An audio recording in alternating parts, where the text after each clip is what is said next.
For 4 years, she cared for her disabled millionaire husband until she discovered he was faking it and sleeping with the maid. Hi, my beautiful family, may the Almighty flood your life with unstoppable blessings, turning ordinary days into miracles, sleepless nights into peaceful dreams, and your heart into a river of love that never runs dry. May every setback become your comeback, every tear turn into laughter, and may His hand guide you through every step. Amen. If you're here with me now, comment present. If you feel our unbreakable bond, comment, I am with Mr. Peter. Your love is my greatest treasure, and to my amazing new family members, this is your home now. Don't even think of leaving. Watch till the end because today's story will grab your heart and never let go. I promise every second will be worth it. Don't forget to like and subscribe, because every like and every comment is a heartbeat that keeps this incredible family alive. The ceramic bowl slipped from Angelina's hands, shattering against the Italian marble floor as she stood frozen in the doorway of what was supposed to be an empty bedroom, watching her paralyzed husband thrust into the woman who cleaned their sheets. For 4 seconds, she counted them, would always remember counting them. Angelina Garner could not move, could not breathe, could not process what her eyes were seeing. Clint, her husband of 6 years, who hadn't walked a single step in 4 years, who couldn't lift a spoon to his mouth without her help, who needed her to shift his dead weight every 2 hours to prevent bed sores, was standing. Not just standing, moving with the fluid grace of a man who had never known a wheelchair, his strong arms wrapped around Julia Foster, the 24-year-old maid Angelina had hired out of pity just 3 months ago. The sound of shattering ceramic finally penetrated their passion. Clint turned, and for one moment, Angelina saw pure panic flash across his face before it transformed into something else: calculation. Even now, caught in the ultimate betrayal, his mind was working, strategizing, planning his next move. "Angelina," he said, and his voice held none of the slurred weakness she'd grown accustomed to. It was clear, strong, commanding, the voice of the tech mogul who had swept her off her feet 7 years ago at a fashion gala in Manhattan. But Angelina was already backing away, her mind racing faster than her hammering heart. 4 years. 4 years of her life spent bathing him, feeding him, managing his medications, enduring the humiliation of his mother Grace's constant criticism that she wasn't devoted enough, wasn't loving enough, wasn't white enough to properly care for her precious son. 4 years of sleeping on a cot beside his medical bed because he claimed he needed her nearby in case of emergencies. 4 years of watching her fashion design business crumble because she couldn't leave his side for more than 2 hours. "Baby, wait, I can explain." Clint started forward, then seemed to remember he was supposed to be paralyzed. The hesitation was almost comical. Julia clutched a sheet to her chest, her pretty face flushed with more than shame. There was defiance there, a possessiveness that made Angelina's stomach turn. This wasn't a moment of weakness. This was established, comfortable, routine. Angelina turned and walked down the hallway, her steps measured, controlled. Behind her, she heard Clint's voice, no longer pretending weakness. "Julia, get my phone, now." The master bedroom she'd converted into a medical suite mocked her with its hospital bed, the mechanical lift she'd learned to operate to move him, the charts where she'd meticulously tracked his medications, his physical therapy exercises that he'd claimed caused unbearable pain. She grabbed her purse, her phone, her car keys. Nothing else. She needed nothing else from this mausoleum of lies. "Angelina, stop." Clint appeared in the doorway, walking, running actually, with perfect ease. "You don't understand. This isn't what it looks like." She finally looked at him, really looked at him. He was muscular in a way that spoke of regular exercise, not the atrophied weakness of a paralyzed man. His skin had a healthy tan, not the pallor of someone who never left the house. How many times had she apologized to visitors for his absence, explaining he was too weak for company? "How long?" Her voice came out steady, surprising them both. "Baby, how long?" Clint's jaw clenched. Behind him, Julia appeared, now dressed in the uniform Angelina had bought for her, playing the maid again. The audacity of it made Angelina's hands shake. "The accident," she said, understanding flooding through her like ice water. There was never an accident. The accident had happened just 2 weeks after Angelina had signed the contract that would have launched her fashion line into Nordstrom Sachs, Neiman Marcus. She was supposed to fly to Milan for Fashion Week, meet with investors, and finalize deals that would have made her a multi-millionaire in her own right. Instead, she'd received a call that Clint had been in a catastrophic car accident. Severed spinal cord, the doctors said. Paralyzed from the waist down, they said. He'd need round-the-clock care, they said. "You were threatened by my success." The words came out as statement, not question. Something flickered in Clint's eyes. Pride, perhaps, at his own cleverness. "The SEC was investigating my trades. I needed to disappear for a while, lay low. And you were about to become too high-profile, draw too much attention. It was a solution that solved multiple problems."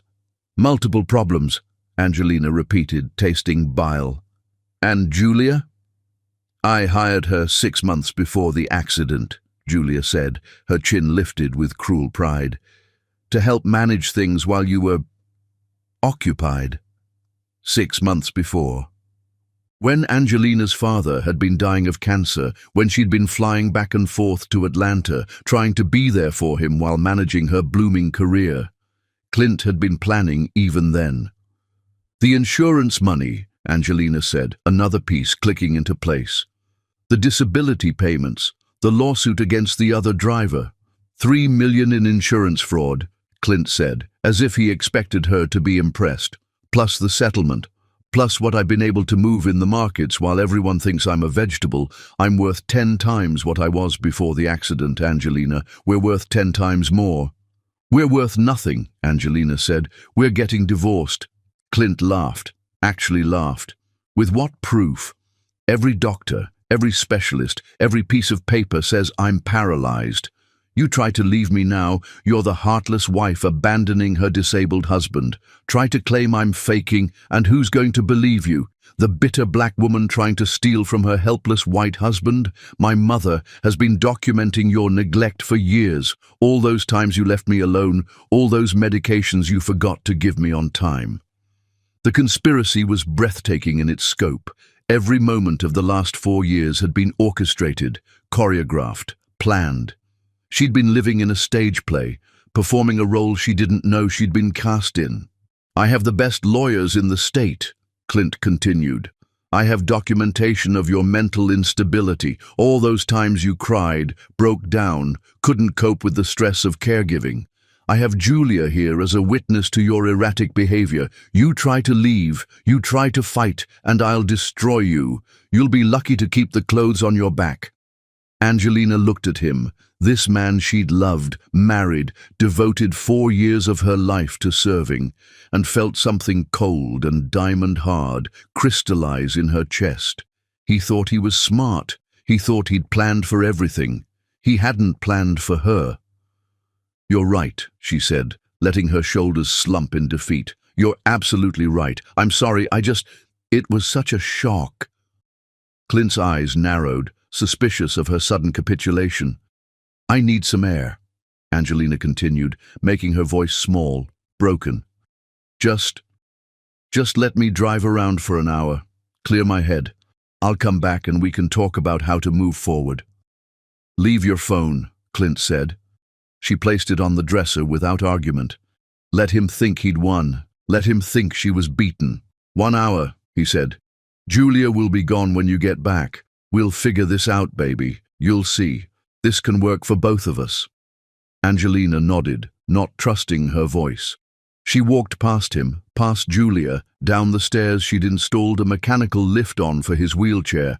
Through the door she'd widened to accommodate his supposed disability. She got in her car, the practical sedan she'd bought because it was easier to transfer him into, selling her beloved sports car to pay for his medical equipment. She drove exactly 3 blocks before pulling over and using the burner phone she'd bought months ago when Clint's behavior had started to seem strange. When she'd catch Julia in rooms she shouldn't be in, when Clint's mother would smirk at her with cruel satisfaction. Some part of her had known. Some survival instinct had whispered that something was very, very wrong. She dialed the number she'd saved under pizza delivery. "Naomi," she said when her sister answered, "remember that investigative piece you did on insurance fraud? I need your help, and I need the best lawyer you know." "Angie? What's wrong?" "Everything," Angelina said, starting the car again. "And nothing. Nothing's wrong anymore. I'm finally awake." As she drove toward her sister's apartment, Angelina began to plan.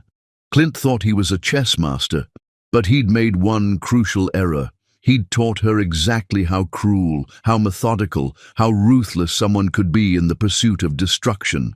She would take everything from him. Not just his money, not just his reputation, but his freedom, his future, his very identity. And she would do it with a smile on her face, serving him breakfast in bed right up until the moment she served him with papers that would destroy his entire world. The ceramic bowl she'd dropped had been filled with his favorite soup, made from scratch the way his mother had taught her. She'd spent 3 hours making it, despite her aching back, despite her exhaustion, despite the fact that he'd berated her that morning for not ironing his pajamas properly. That was the last meal she would ever make for him with love. Everything from now on would be seasoned with revenge. Chapter 2. The Counter-Strategy. Theodore Whitmore's office didn't look like the lair of a man who had destroyed 17 Fortune 500 executives in court, but perhaps that was the point. The understated elegance that whispered power rather than shouting it. Angelina sat across from him, her spine straight, despite the exhaustion that threatened to pull her under. She'd spent the night at Naomi's apartment, lying awake and cataloguing every strange moment from the past 4 years that now made horrifying sense. The time she'd caught Clint on his phone at 3 a.m. and he'd claimed it was phantom pain keeping him awake. The mysterious bruises on his shoulders that he'd said came from muscle spasms, but now clearly came from Julia's fingernails. The way his mother Grace would study her with calculating eyes, as if measuring how much more Angelina could take before breaking. "Mrs. Eastwood," Theodore began, and something about his voice, deep, measured, careful, made her look at him properly for the first time since Naomi had practically dragged her into his office that morning. He was younger than she'd expected, maybe 35, with prematurely silver threads through dark hair that suggested either stress or genetics. His eyes were grey, the kind that seemed to shift between blue and green depending on the light, and they held an intensity that made her understand why Naomi had insisted he was the only lawyer who could handle Clint. "Miss Garner," Angelina corrected. "I never legally changed my name. Clint said it would be complicated with his medical paperwork, but now I'm guessing he wanted to be able to move assets without my name attached to them." Theodore made a note and she noticed his hands, steady, confident, with a thin scar across the left knuckles that suggested this man knew about fighting in ways that went beyond courtrooms. "Tell me everything," he said. "Start from the beginning. Leave nothing out, no matter how insignificant it might seem." So she did. For 3 hours she talked while Theodore listened, occasionally asking clarifying questions that made her realize he wasn't just hearing her. He was building a case, brick by brick, word by word. When she described finding Clint with Julia, Theodore's jaw tightened almost imperceptibly. When she explained how Clint had threatened to paint her as an unstable, neglectful wife, something dangerous flashed in those grey eyes. "He's made one significant error," Theodore said when she finally fell silent, throat raw from talking. "Several, actually, but one that will destroy him." "What's that?" "He got comfortable. 4 years of successful deception made him arrogant. The fact that Julia was in your home, that he was walking freely, that tells me he's been taking bigger risks lately. Men like Clint." Theodore paused. seeming to choose his words carefully. They start to believe their own lies. They think they're invincible. You sound like you know the type. Theodore stood and walked to the window, looking out at the city skyline. My father did something similar to my mother. Not paralysis, but cancer. Faked terminal brain cancer for 2 years while embezzling from their joint businesses. She nursed him, gave up her career as a surgeon, watched him dying by inches. The only difference was he didn't have a Julia. He had a whole other family in Canada. Angelina felt her heart crack for this composed man who understood her pain in ways others couldn't. What happened? My mother found out when she went to donate blood for his supposed surgery and overheard nurses discussing how Mr. Whitmore had been in for his vasectomy reversal the week before, the same week he was supposedly in chemotherapy. Theodore turned back to her, and his professional mask had slipped just enough for her to see the man beneath. She destroyed him, legally, financially, socially. I was 15 watching from the sidelines, learning that justice isn't just about law, it's about strategy, patience, and choosing the right moment to strike. Is that why you became a lawyer? That's why I became this kind of lawyer. He returned to his desk, the mask sliding back into place, but something had shifted between them. A recognition, perhaps. Two people who understood that betrayal from someone you love leaves scars that never quite fade. Now, Theodore said, pulling out a legal pad, we need to discuss strategy. Clint expects you to react emotionally. He's counting on it. Instead, we're going to play a longer game. How long? 3 weeks, maybe 4. You're going to go home today and play the devastated but compliant wife. You're going to let him think he's won, that you're too broken to fight. Meanwhile, we're going to systematically dismantle every lie he's built. I don't know if I can pretend for that long. Looking at him, serving him, knowing what he's done. Theodore leaned forward, and suddenly his presence filled the room. Yes, you can. You're stronger than you know, Miss Garner. You survived 4 years of psychological torture that would have broken most people. You maintained your sanity while being gaslit every single day.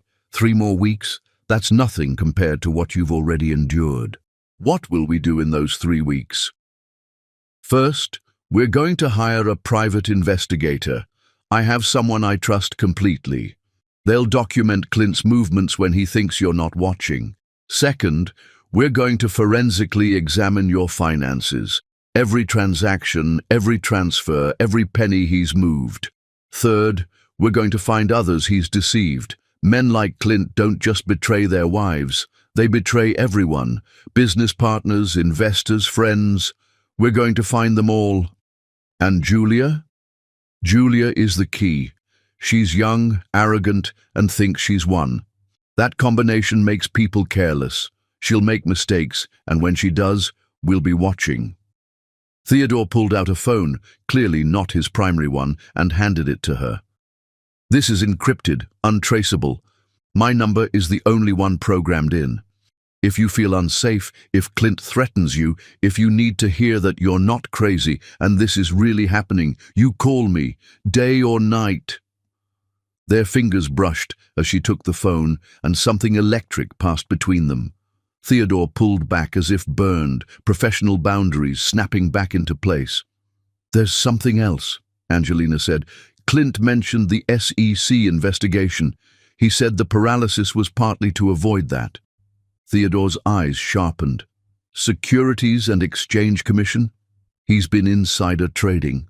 I think so. He used to work at Crawford Technologies before starting his own firm. Miles Crawford is still his best friend, or at least Clint thinks he is. They golfed together. She stopped. They've been golfing together, while Clint was supposedly paralyzed. Where? The Meridian Country Club. It's private, exclusive, the kind of place that doesn't ask questions if you pay enough. Theodore was already making notes, his handwriting sharp and precise. This is good. This is very good. Securities fraud is federal. If we can prove that, Clint isn't just looking at divorce court, he's looking at federal prison. I want him to lose everything, Angelina said, surprising herself with the venom in her voice. Not just money, everything. I want Julia to see him for what he really is. I want his mother to watch her precious son revealed as a fraud. I want his business partners to know they've been shaking hands with a con artist.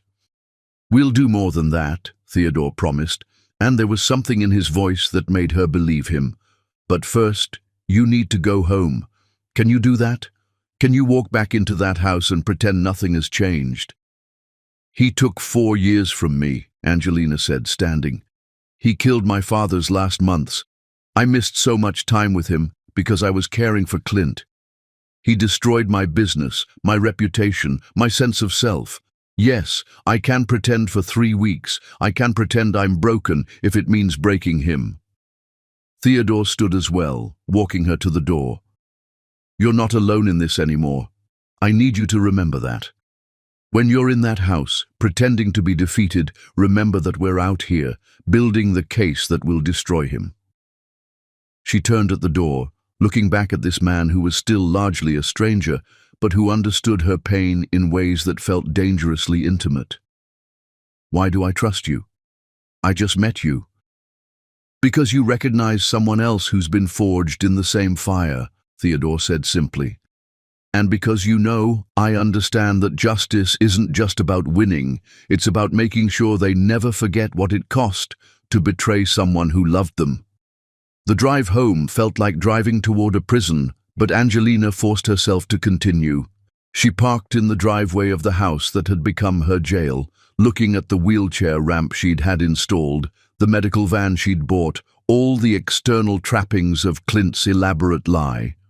Inside, she found him in his wheelchair, back in his performance. Julia was gone, as promised, but her perfume lingered in the air like a ghost. Grace sat beside him, holding his hand with maternal concern that might have been touching if Angelina hadn't known it was all an act. "Darling," Clint said, his voice back to the weak, slurred tone she'd grown accustomed to. "I was so worried. Mother came as soon as I called." Grace looked at her with those calculating eyes. "Clint tells me you had an episode. Poor dear, the stress of caregiving can cause hallucinations. Perhaps we should look into getting you some help, medical help." They were already laying groundwork to have her committed if necessary. The thoroughness of their evil was almost admirable. "You're right," Angelina said, letting her voice break. "I'm sorry. I don't know what I saw, what I thought I saw. I'm just so tired." "Of course you are," Grace soothed, though her eyes remained cold. "Why don't you make us all some tea? That always calms you down." Angelina nodded and walked to the kitchen where she'd prepared thousands of meals for a man who could walk to restaurants anytime he pleased. As she filled the kettle, she thought of Theodore's grey eyes, the scar on his knuckles, the promise in his voice. 3 weeks. She could survive 3 more weeks, and then she would watch Clint's world burn. Chapter 3. Building the Case. The private investigator Theodore hired looked nothing like what Angelina had expected.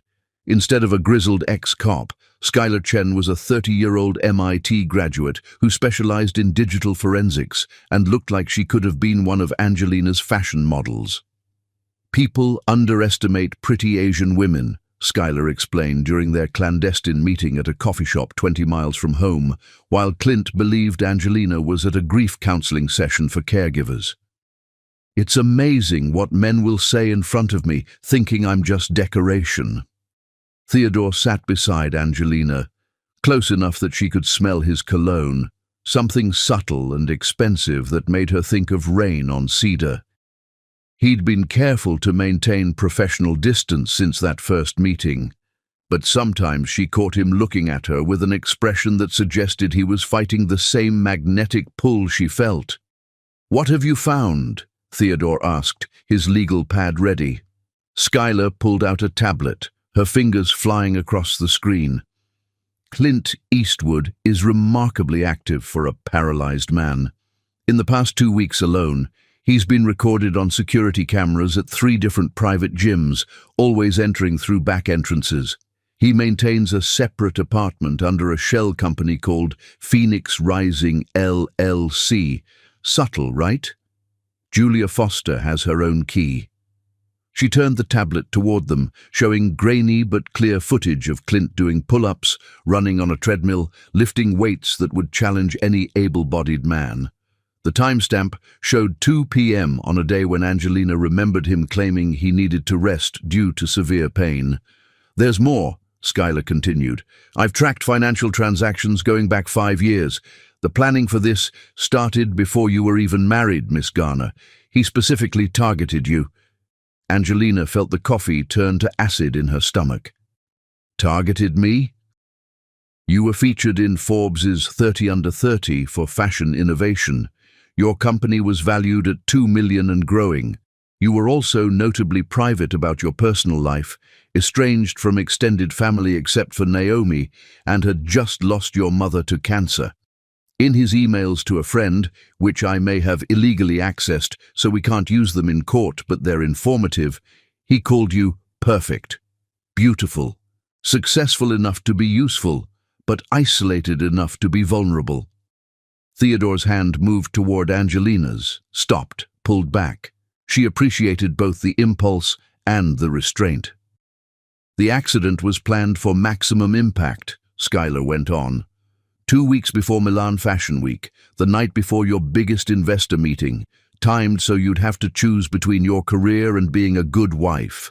He knew you'd choose him. He'd spent 2 years studying you, learning your values, your triggers, your weaknesses. "He said he loved me," Angelina whispered. "He cried at our wedding." "He's a sociopath," Theodore said flatly. "They're excellent at mimicking emotions they don't feel." Skylar swiped to another screen. "The SEC investigation was real. He made $17 million on illegal insider trades using information from Miles Crawford. But here's where it gets interesting. Crawford doesn't know Clint can walk. He's been visiting Clint at your home, genuinely believing his best friend is paralyzed. Clint betrayed him too. Clint betrays everyone eventually, which brings us to Julia Foster." Skylar's smile turned predatory. "Sweet, innocent Julia has a history. She's done this before, attached herself to wealthy married men, played the devoted employee or caregiver, then threatened exposure unless they paid her off. She has 3 sealed settlements in other states." "So she's not just a mistress," Theodore mused. "She's a professional con artist." "They found each other," Skylar confirmed. "But here's the beautiful part. They don't trust each other. I've recorded 17 arguments between them in the past week. She wants him to divorce you now and marry her. He keeps stalling. She's getting impatient, sloppy. Last night she posted a photo on Instagram from a restaurant, forgetting that Clint's reflection was visible in her wine glass. "I've screenshot everything." Theodore was taking rapid notes. "We need financial forensics. Every hidden account, every transaction. Already on it." Skylar pulled out a thick folder. "Clint has been slowly liquidating your joint assets and moving them offshore. The house is mortgaged to the hilt. He took out loans against it without your knowledge, forging your signature. Your retirement accounts have been drained. The medical expenses he's been claiming, they go to a fake medical company he owns. He's essentially been paying himself to be sick." Angelina felt dizzy. "How much has he stolen? From you directly? About 800,000? From insurance companies? 3.2 million? From investors through fraud? We're still calculating, but it's in the tens of millions." "Jesus," Theodore breathed. Then to Angelina, "Are you all right?" She wasn't. She was drowning in the scope of Clint's deception, but she thought of the morning's humiliation, Clint making her help him with a sponge bath while knowing he'd showered with Julia an hour earlier, and fury steadied her. "I'm fine. What else?" Skylar exchanged a glance with Theodore. "There's something else, something personal. Do you want to—" "Tell me." "Julia's pregnant." The words hit Angelina like a physical blow. 4 years of Clint refusing intimacy, claiming his paralysis made it impossible, that it caused him too much psychological pain to even try. 4 years of feeling like a failure as a wife because she couldn't even provide that comfort to her disabled husband. And all along, how far? 3 months. Theodore's hand found hers then. Professional boundaries be damned. His touch was warm, grounding, and she held on like it was the only thing keeping her from shattering. "This changes our strategy," Theodore said, his voice carefully controlled. "A pregnancy means Julia has leverage we didn't account for. She could claim Clint promised to leave you for her, that the child makes her the victim. Or," Skylar said slowly, "we could use it. Proof that Clint's been sexually active while claiming impotence due to paralysis. No jury in the world would sympathize with a man who impregnated his mistress while his wife was washing his supposedly paralyzed body." Angelina pulled her hand from Theodore's, needing to stand, to move, to not scream. She walked to the coffee shop window, watching normal people living normal lives, untouched by this level of betrayal. "There's a part of me that wants to confront him," she admitted. "To rage, to throw things, to make him admit what he's done." "That's exactly what he wants," Theodore said, coming to stand beside her. "He's prepared for your anger. He has contingency plans for your breakdown. What he's not prepared for is your silence, your strategy, your intelligence being used against him instead of in service to him." "How do you stand it?" she asked him quietly. "Knowing what your father did to your mother, seeing these cases every day, how do you still believe in anything?" Theodore was quiet for a long moment. When he spoke, his voice was different, softer, more personal than she'd heard it. "I believe in justice, not the kind the law provides, that's often inadequate, but the kind we make for ourselves, the kind that comes from refusing to let cruel people win. And lately," he paused, seeming to weigh his words, "I believe in the strength of people like you. You could have broken. Most would have. Instead, you're here, fighting." She turned to look at him, and for a moment, the coffee shop, Skylar, the evidence of Clint's betrayal, it all faded. There was just Theodore, with his grey eyes and steady presence, looking at her like she was something precious rather than broken. "We should review the legal strategy," Skylar said, breaking the moment. They returned to the table, and Theodore laid out the plan with military precision. File for divorce on grounds of fraud, emotional abuse, and financial malfeasance. Pursue criminal charges for insurance fraud, forgery, and theft. Alert the SEC to his current location and activities. Freeze all accounts before Clint could move more money offshore. "The timing has to be perfect," Theodore explained. "We file everything simultaneously. Divorce papers, criminal complaints, SEC reports. He won't know what hit him, but we need 1 more week of evidence gathering." "I don't know if I can," Angelina admitted. "This morning, he made me massage his legs, talking about how the circulation was poor, how grateful he was for my gentle touch. Knowing what I know now, knowing about Julia, about the pregnancy." "Look at me," Theodore commanded, and she did. "1 more week. I'll be with you every step of the way. Every night you can call me. Tell me about your day, your fears, your anger. Let me carry some of it for you." "That seems beyond legal counsel." "It is," he admitted. "But this stopped being just a case for me the moment you walked into my office. I shouldn't say that. It's unprofessional, but you deserve truth after so many lies. And the truth is, I admire you more than any client I've ever had.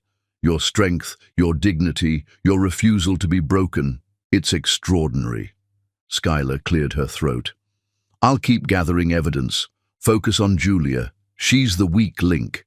When this goes to court, she'll crack." The meeting ended with Angelina feeling both stronger and more fragile. The scope of Clint's betrayal was breathtaking, but she wasn't alone. She had Theodore, with his brilliant legal mind and dangerous eyes. She had Skylar, with her technical expertise and predatory smile. She had Naomi, who called every day to remind her that she was loved. The drive home was easier this time. When she walked in to find Clint in his wheelchair, watching financial news while Julia fed him soup, they weren't even trying to hide it anymore. She managed to smile. "How was counseling, darling?" Clint asked, that false concern in his voice.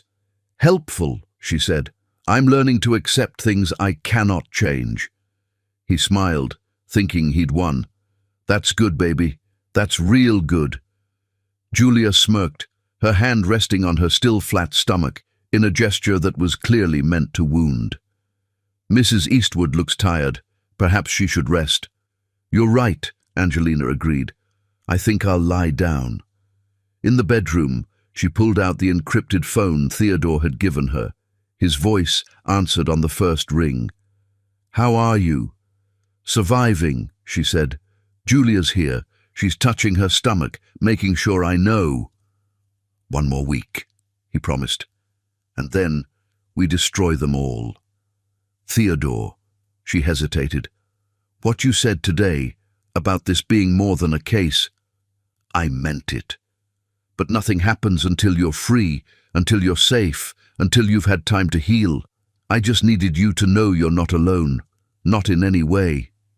She closed her eyes, holding onto his voice like a lifeline. One more week. She could survive one more week. Chapter 4. The Puppet Master.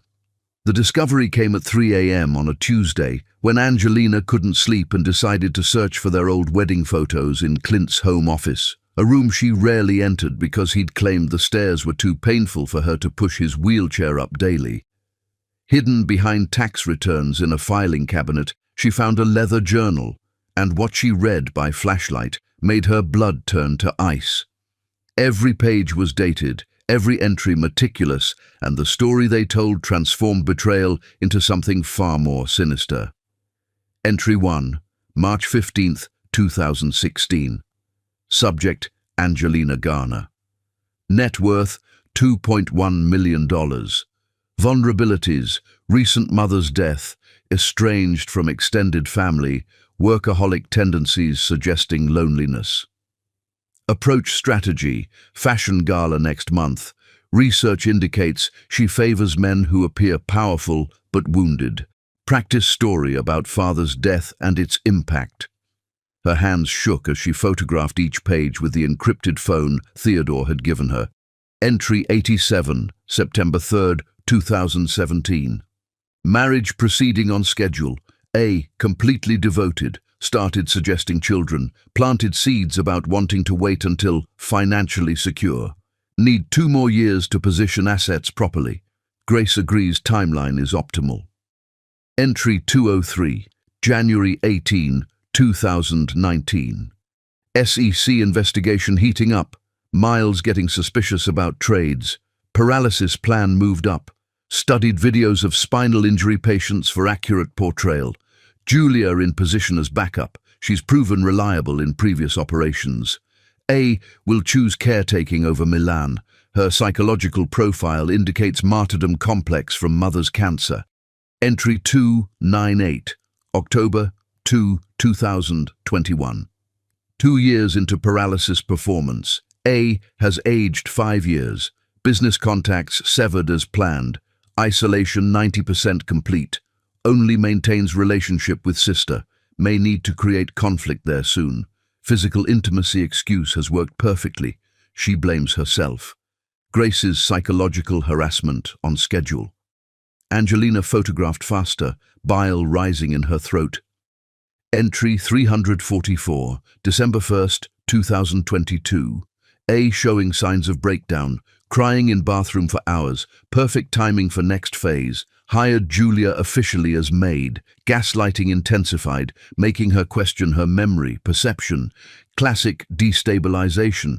If she breaks completely, institutionalization is possible. Grace has contacts at Fairhaven Psychiatric. Entry 401, November 15th, 2024. Julia getting impatient. Pregnancy was her idea. Insurance policy, she calls it. Didn't approve, but adaptation necessary. A nearly walked in on us 3 times this month. Getting careless or subconsciously wanting to be caught? Psychology of deception, fascinating.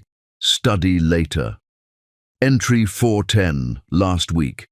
She knows. The broken bowl was perfectly timed, almost artistic, but she's broken. Saw it in her eyes. She'll accept the situation. They always do when properly conditioned. 4 years of systematic psychological destruction can't be undone. She'll take whatever crumbs I offer. The last entry was dated yesterday. Entry 411. A. Playing perfect wife. Knew she would. Already moving final assets to Cayman accounts. Will maintain paralysis another 6 months, then miraculous recovery through new treatment. Divorce A. For emotional distance during recovery. Marry Julia temporarily for appearance. Once SEC statute of limitations passes, eliminate all liabilities. A will be institutionalized or dead by then. Her psychological profile suggests suicide within year of abandonment. Angelina's vision blurred, not from tears, from rage so pure it felt like lightning in her veins. He hadn't just betrayed her, he'd studied her like a lab rat, documented her destruction like a science experiment, planned her death or madness as a footnote in his grand scheme. She photographed the final pages, including contact lists, financial codes, and what appeared to be blackmail material on several prominent businessmen. Then she carefully returned everything exactly as she'd found it. Back in her bedroom, she called Theodore. "It's 3 in the morning," he answered, alert despite the hour. "Are you safe?" "I found his journal." Her voice was steady, cold. He documented everything, every manipulation, every lie, every calculated moment of the last 8 years. "Angelina, he's planning to have me institutionalized or dead within a year." Silence. Then, "I'm coming over." "You can't. He has cameras. Then you come here. Now." "He'll know." "Tell him you're having a panic attack and need to drive. Tell him anything. But you're not staying in that house tonight." The tone in his voice brooked no argument. She dressed quickly, then went to Clint's room where he slept in his medical bed, unnecessary but part of his performance. "Clint," she shook his shoulder. He stirred, eyes focusing with perfect clarity before remembering to appear groggy. "I'm having anxiety. I need to drive around. The counselor said it helps." He studied her, calculating. "Take your phone." "Of course." She took her regular phone, leaving the encrypted one hidden. Let him track her. She was only going to drive around after all. Except she drove straight to Theodore's address, a townhouse in the historic district that spoke of old money and good taste. He was waiting on the porch, dressed in jeans and a sweater, looking younger and more dangerous than his usual suit suggested. "Show me," he said, leading her inside. His home was nothing like she'd expected, warm where his office was cold, filled with books and art and photos of a large, happy family. She sent him the photographs and watched his face transform as he read. "This changes everything," he said quietly. "This isn't just fraud or betrayal. This is conspiracy, premeditated psychological torture, potentially attempted murder if he's serious about the institutionalization plan. He has my psychological evaluation from when I sought therapy after Mom died. He's been using it against me." Theodore poured 2 glasses of whiskey, handed her one. "We're filing tomorrow." "You said we needed another week." "That was before I knew he was escalating toward having you committed. Skylar found something today she hadn't told you yet. Julia's been researching power of attorney laws. They're planning to move soon." Angelina downed the whiskey, feeling it burn. "I want to destroy him." "We will." "No." She turned to face him. "I want to destroy him. Not just legally. I want him to feel what I felt. I want him to know what it's like to be studied, manipulated, broken down piece by piece." Theodore moved closer, his eyes dark. "That's dangerous thinking." "I don't care. You could become like him." "No." she said firmly. Because unlike him, I loved, really loved. That's the difference. My revenge comes from pain, not pleasure. He enjoyed destroying me. I'll take no pleasure in his destruction, only justice. Theodore's hand came up to cup her face, his thumb brushing her cheekbone. You're extraordinary. I'm broken. Number bent, maybe. Hurt, definitely, but not broken. Broken people don't fight back. Broken people don't stand in my living room at 4 in the morning planning strategic legal warfare. She leaned into his touch, starved for gentleness after years of performative care. When this is over, I'm going to court you properly, he said. Take you to dinner somewhere that doesn't involve discussing your sociopathic husband. Learn your favorite wine, your favorite music, what makes you laugh. But nothing happens until you're free and clear and have had time to heal. What if I don't want to wait? His hand dropped and he stepped back.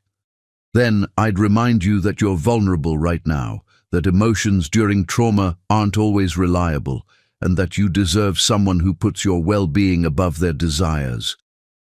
She laughed, surprising them both. You're a good man, Theodore Whitmore. I'm a lawyer. We're never good men, but I try to be decent. Kiss me, she said suddenly, just once, so I can remember what it feels like to be wanted by someone who sees me as a person, not a bank account or a psychological experiment. Angelina, please. I haven't been touched with genuine affection in 4 years. I need to remember I'm human. He studied her for a long moment, then stepped forward, his hands framing her face with infinite gentleness. The kiss was soft, careful, a question rather than a demand. She answered by pressing closer, and for a moment the world consisted only of Theodore's warmth, his strength, the steady beat of his heart under her palm. When they separated, both were breathing unsteadily. That's all we can have right now, he said roughly. But when this is over, when you're free, I plan to kiss you until you forget every moment of pain he caused. Promise? I promise. Now we need to strategize.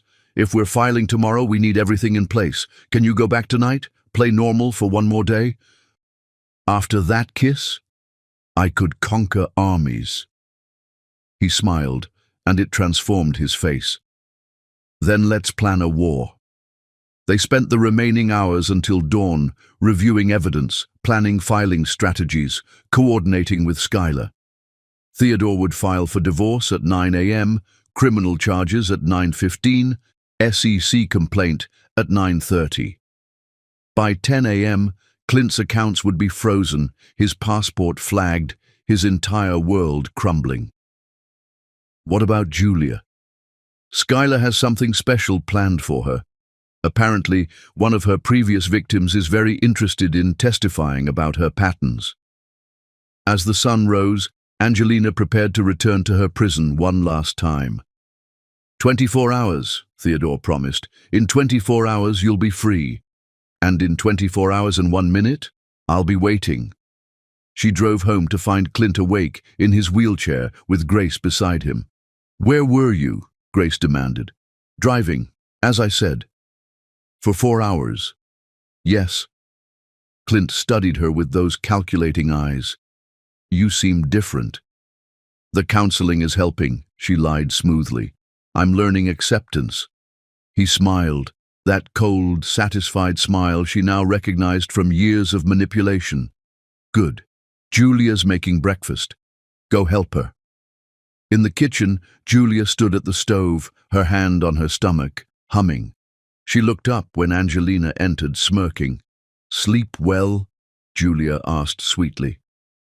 Better than I have in years, Angelina answered honestly. Julia's smirk faltered at something in Angelina's tone, but before she could respond, Angelina's phone buzzed. A text from Theodore, just 3 words. Documents filed, run.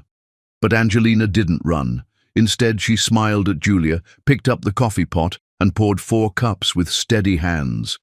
Actually, Julia, why don't you sit down? You're pregnant after all. I'll serve breakfast. As she carried the tray to the dining room where Clint waited in his unnecessary wheelchair, She thought of Theodore's kiss, of justice racing through court systems, of freedom measured in minutes rather than years. "Here you go, darling," she said to Clint, setting down his coffee. "Enjoy it while it lasts." He frowned at her words, but before he could respond, the doorbell rang. Then rang again. Then came the pounding. "Police! Open up! We have a warrant!" The coffee cup slipped from Clint's suddenly nerveless fingers, shattering on the floor. And Angelina laughed, really laughed, for the first time in 4 years. Chapter 5. The Chess Game. The courtroom smelled of old wood and fresh lies. Clint had arrived in his wheelchair, wearing a custom suit tailored to make him appear frail, his mother Grace pushing him with theatrical concern, while Julia walked behind in a conservative dress meant to hide her pregnancy and project innocence. Angelina sat beside Theodore, her spine straight, wearing the red designer suit she'd created 6 years ago. The one she'd worn to the Forbes photo shoot before Clint had entered her life like a cancer. Theodore had suggested it, understanding the symbolism of reclaiming who she'd been before the destruction. "He's good," Theodore murmured, watching Clint's performance as reporters gathered outside. The concerned husband, betrayed by his wife's abandonment during his time of need. "He's had 4 years of practice," Angelina replied, her voice steady despite the rage simmering beneath her composure. Judge Charlotte Bennett entered, a woman in her 50s with sharp eyes that suggested she'd seen enough theater in her courtroom to recognize performance. Angelina felt a spark of hope. Clint's lawyer, Harrison Vale, stood first. Vale was known for defending the indefensible, celebrities who'd committed heinous crimes, politicians caught in corruption, billionaires who thought laws were suggestions. His presence meant Clint was taking this seriously. "Your Honor," Vale began, his voice rich with false sympathy, "we're here today because a devoted husband, paralyzed and dependent, has been abandoned by a wife who grew tired of her caretaking duties. Mr. Eastwood has been served with divorce papers, accused of crimes that are not only false, but physically impossible for a man in his condition." Theodore stood slowly, deliberately. "Your Honor, we're here because Mr. Eastwood has perpetrated one of the most elaborate frauds this court will ever see. We have evidence that he has been faking paralysis for 4 years while conducting affairs, insider trading, and systematically destroying my client's life and career." "That's preposterous," Vale interrupted. "My client has medical records from 17 different specialists confirming his paralysis. 17 specialists who never performed a single nerve conduction study," Theodore countered. 17 specialists who relied entirely on Mr. Eastwood's self-reported symptoms and MRI scans that we'll prove were falsified. Judge Bennett raised a hand. "Mr. Vale, is your client capable of standing?" "Absolutely not, Your Honor. The suggestion is cruel. Then he won't mind if I ask him to try." The judge's voice was steel. "Mr. Eastwood, please attempt to stand." Clint's performance was masterful. He gripped the armrests of his wheelchair, his face contorting with effort and pain.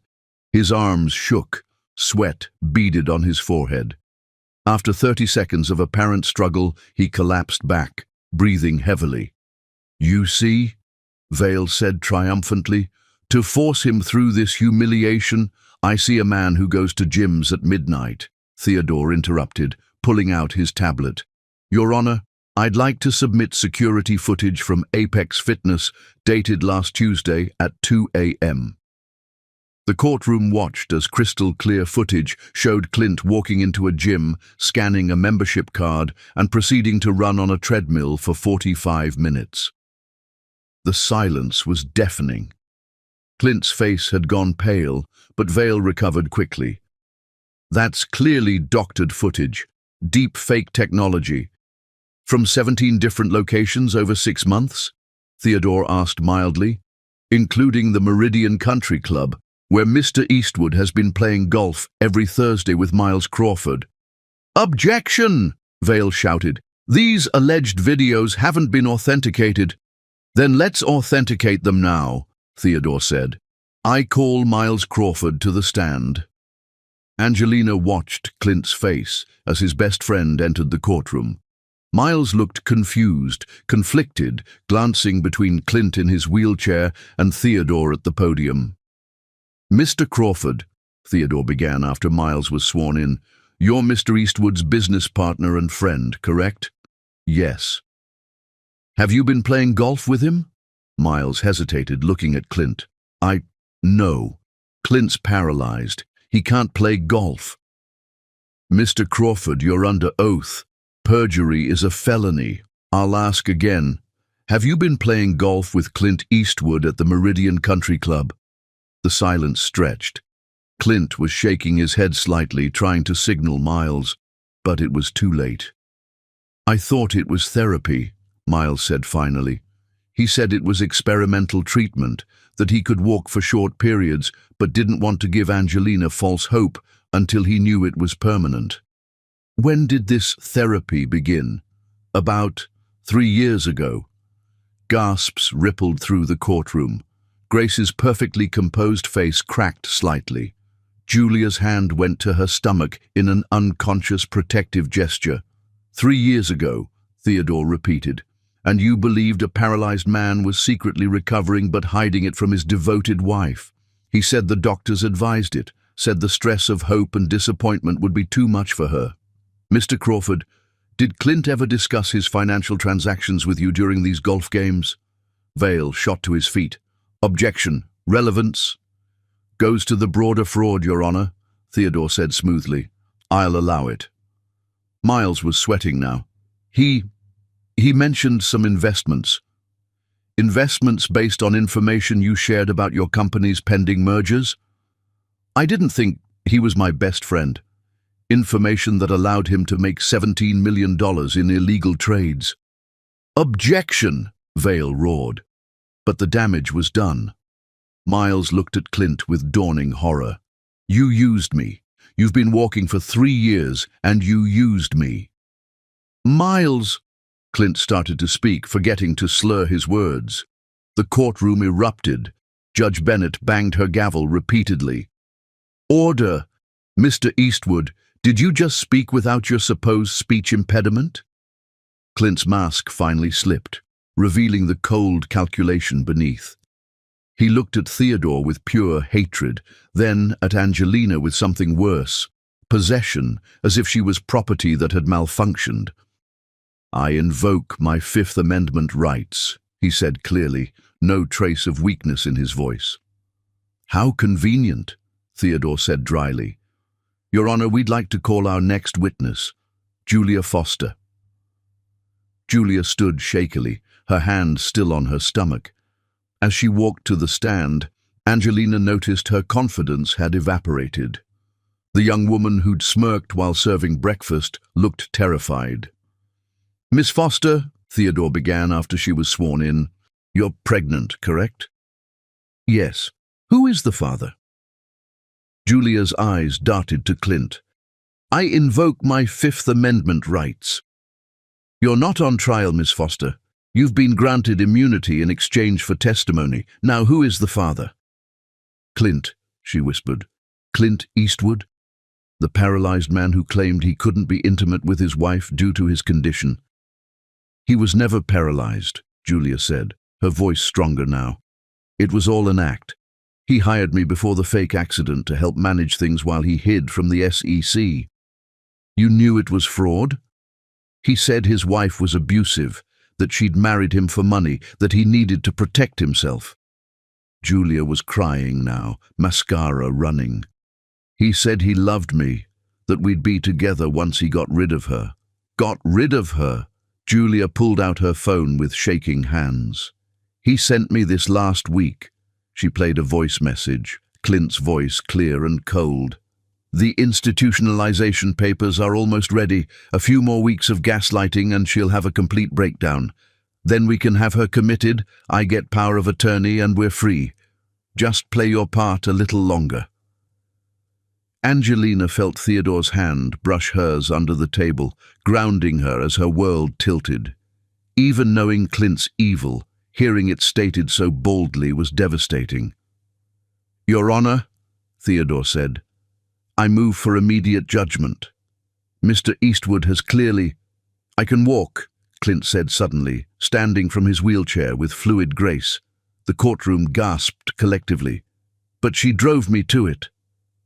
"Clint, sit down," Vale hissed. But Clint was beyond strategy now, his narcissism demanding center stage. 4 years I had to pretend to be weak because she was too successful, too independent. She emasculated me with her success, her ambition. What choice did I have but to bring her down to size? "You had the choice not to commit fraud," Judge Bennett said coldly, "not to fake a disability, not to steal from insurance companies and investors, not to psychologically torture your wife." "She's not my wife," Clint spat. "She's my employee. I paid for her with attention, with fake love, with a wedding ring. She owed me service." Even Vale looked disgusted. Grace had her head in her hands. Julia was sobbing. "I've heard enough," Judge Bennett said. "Mr. Eastwood, you're remanded into custody pending criminal charges. This divorce is granted with extreme prejudice. All assets are awarded to Mrs. Garner." "Miss Garner," Angelina corrected quietly. "I never took his name." "Miss Garner," the judge continued with what might have been approval, "including damages for emotional distress, lost wages, and fraud. Mr. Vale, I suggest you advise your client to seek a criminal attorney. This court is referring all evidence to the district attorney and the SEC." Security officers moved toward Clint, who looked around wildly, his careful construction finally crumbling. "You can't do this. I'm Clint Eastwood. I own judges. I own this city." "You own nothing," Theodore said quietly. "You are nothing, and everyone knows it now." As they led Clint away in handcuffs, he lunged toward Angelina, screaming obscenities. Theodore stepped between them instantly, protective and solid. "You'll pay for this," Clint shouted. "I'll destroy you." "You already tried," Angelina said, finding her voice at last. "You failed." The courtroom emptied slowly, reporters shouting questions that Angelina ignored. Grace approached hesitantly. "I didn't know," the older woman said. "I thought he was really hurt. I thought you weren't taking good enough care of him. I'm sorry." Angelina studied her former mother-in-law, seeing an old woman who'd been deceived by her own son. "He fooled everyone, Grace, even you." Julia was the last to approach, mascara-streaked and visibly pregnant. "I'm sorry. He told me you were cruel, that you deserved it. I was stupid." "You were 24 and manipulated by a master," Angelina said, surprising herself with compassion. "Get help, Julia. For yourself and your child, don't let him poison another generation." Outside the courthouse, Theodore walked Angelina to his car, his hand on her back, protective and warm. "It's over," he said. "The legal part," she agreed. "The healing will take longer." "I know, but you don't have to heal alone." She looked at him, this man who'd fought for her, believed in her, seen her as more than victim or survivor, but as a warrior. "Take me home?" she asked. "Your home or mine?" "Yours," she said without hesitation. That house was never home. It was a stage for his performance. As they drove away from the courthouse, Angelina didn't look back. Clint was in custody, Julia was facing her own consequences, and Grace would have to reconcile with the son she'd never really known. But Angelina was free, financially, legally, emotionally free. The money didn't matter. She could rebuild her fashion empire. The revenge didn't matter. It was hollow compared to liberation. What mattered was the man beside her, driving carefully through traffic, giving her space to breathe while making sure she knew she wasn't alone. "Theodore? Yes? That promise you made about kissing me until I forget every moment of pain." His hands tightened on the steering wheel. "I remember. I'm going to hold you to it." "Good," he said, and his smile was like sunlight after 4 years of darkness. "Because I always keep my promises." Chapter 6. The Unmasking. The federal courthouse was a different beast entirely from the family court, where Clint's initial downfall had begun. Here, the FBI had taken interest, the SEC had mobilized, and Clint's empire was being dissected with surgical precision. 2 weeks had passed since the divorce hearing. Angelina had spent them in a strange limbo, free but not yet whole, vindicated but not yet healed. Theodore had been patient, present but not pressing, offering support while maintaining boundaries she was grateful for even as she yearned to cross them. Today, Julia Foster would testify under immunity, and Angelina had chosen to attend despite Theodore's gentle suggestion that she didn't need to subject herself to more pain. "I need to hear it all," she'd told him. "Every lie needs to be dragged into the light, or I'll always wonder what else there was." The courtroom was packed with reporters, FBI agents, and several men in expensive suits who Angelina recognized as Clint's former business associates, all here to see if they'd be implicated in his schemes.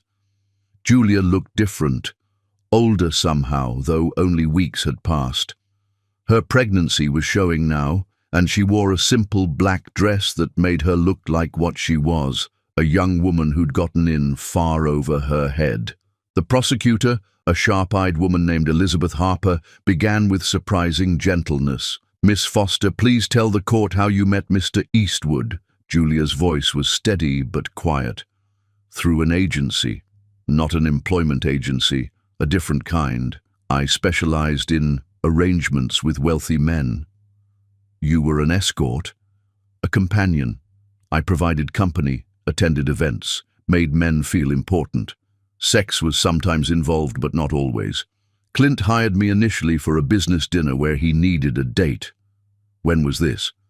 "January 2019, 6 months before his supposed accident." Angelina felt Theodore's hand find hers. She'd known the timeline, but hearing it confirmed still stung. "What happened at that dinner?" "He was watching his wife the whole time," Julia said, glancing at Angelina with what might have been apology. "She was across the restaurant with clients, closing some big fashion deal. He kept talking about how she thought she was better than him, how she didn't need him anymore, how he'd fix that." "Did he elaborate?" "Not then, but he hired me again, regularly, always when Angelina was traveling for business. He'd rant about her success, her independence, how she didn't worship him the way a wife should. He said she was too strong, too ambitious, that black women didn't know their place." The courtroom stirred at the racial element. Angelina kept her face neutral, but inside, another piece clicked into place. She'd always wondered why Grace's criticisms had felt tinged with something beyond mere disapproval. "When did he tell you about the paralysis plan?" "April 2019.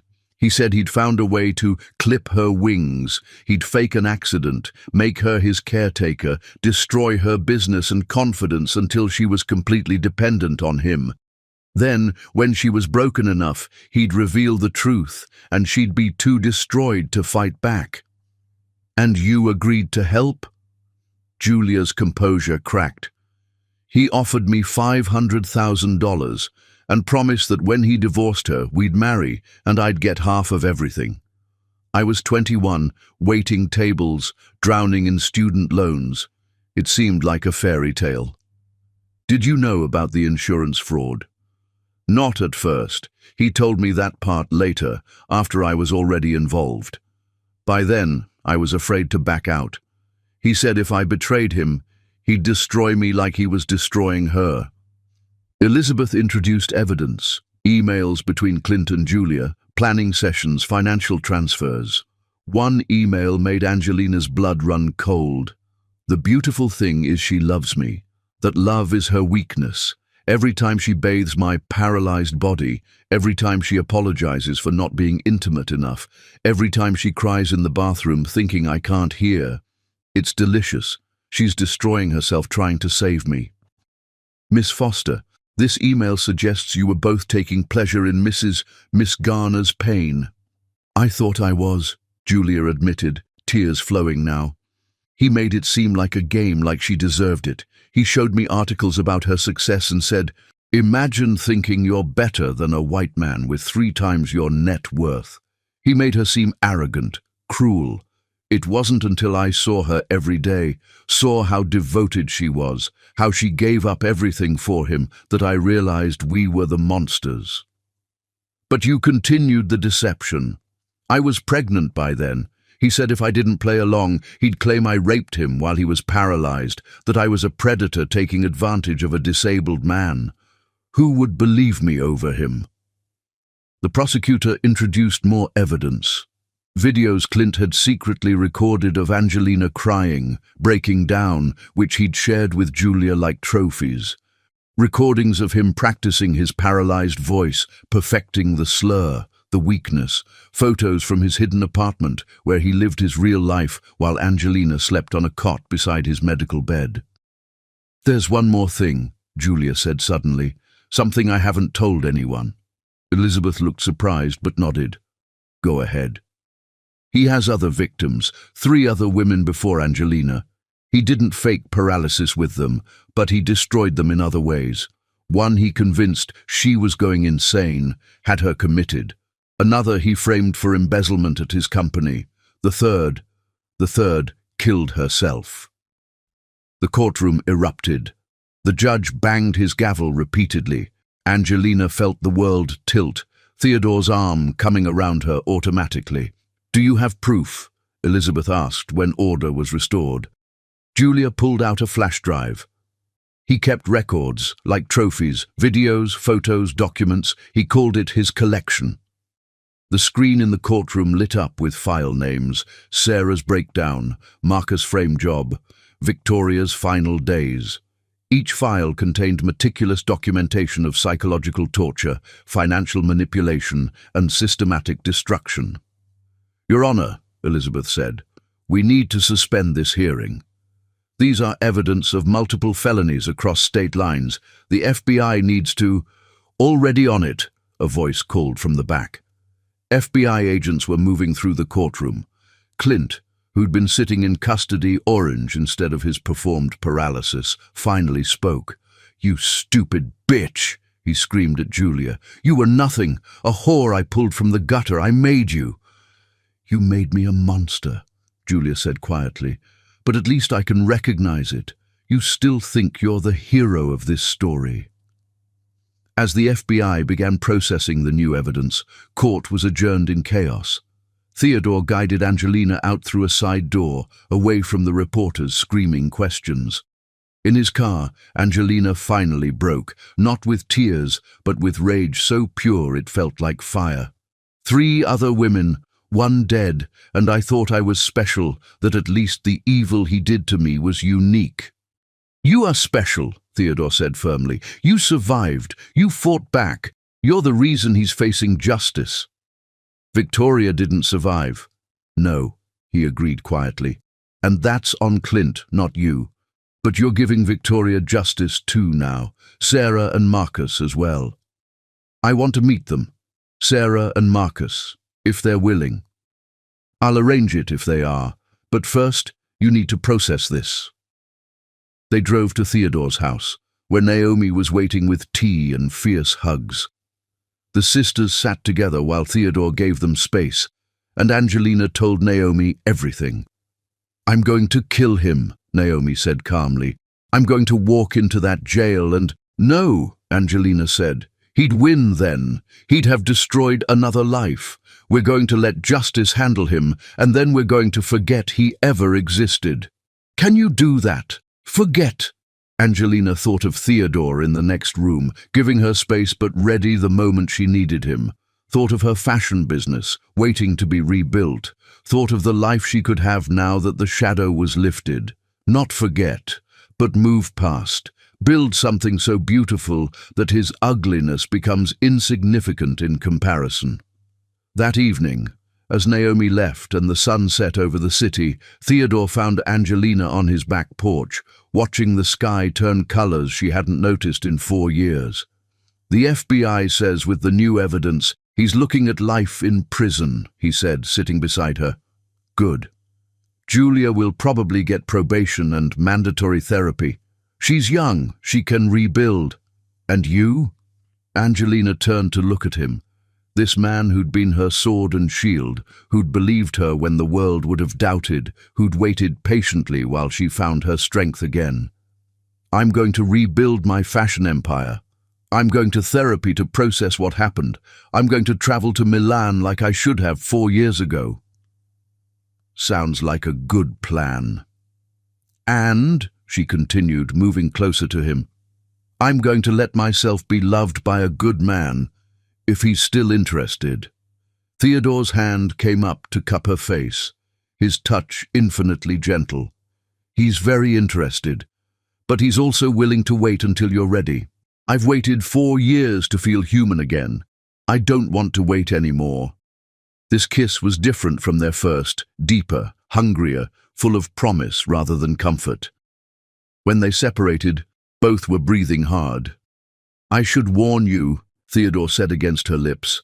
I'm not an easy man to be with. I work too much. I've been told I'm emotionally unavailable, and I have a tendency to go full warrior when someone threatens people I care about. Good, Angelina said, pulling him back for another kiss.